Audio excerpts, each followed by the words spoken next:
Hello guys, so nandito kami ngayon sa Iloilo. Siyempre mahilig kami sa... Hi guys, so I'm just going to give a quick reaction on what Yobab stated dun sa coffee break ba yan?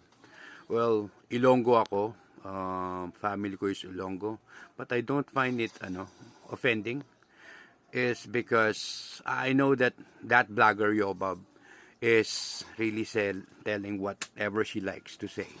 So, ayun nga, it just so happen, hindi niya nagustuhan. So, yun ang sasabihin niya. Just like me, pag hindi ko gusto ang product, I would be saying it.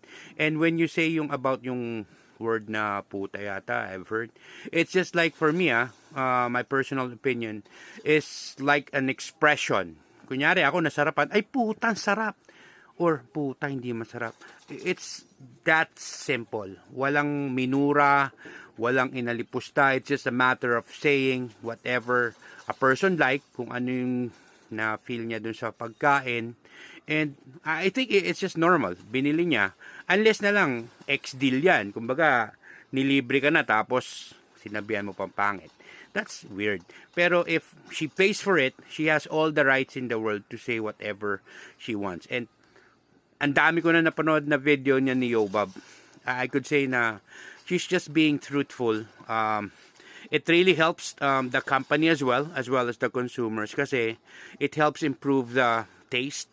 Kung sinasabi na hindi naman lahat masasatisfy, then by all means dapat kahit at least man-neutral is may achieve nung company or ng isang restaurant or ng isang establishment. Because a lot of food bloggers right now are doing, food critiquing, kung ano masarap. And Yobab is one of the person that I could say na magtitiwala ako. Sinabi hindi masarap din.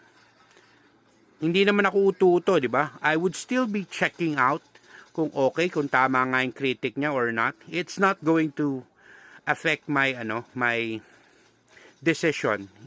Hindi tayo uto-uto. We're human beings with individual emotions and brains. So, ang sa akin lang is, sana sa mga kapwa ko Ilonggo, don't be mad. Yobab is just stating kung ano yung naramdaman niya, nalasahan niya. Well, siguro, pag may time, I'll try it myself and I'll be doing a reaction dun sa pagkain, dun sa coffee break. Kasi mukhang masarap. Then, kahit sinabi pa ni Yobab, hindi masarap, edi try ko for me to find out. No need to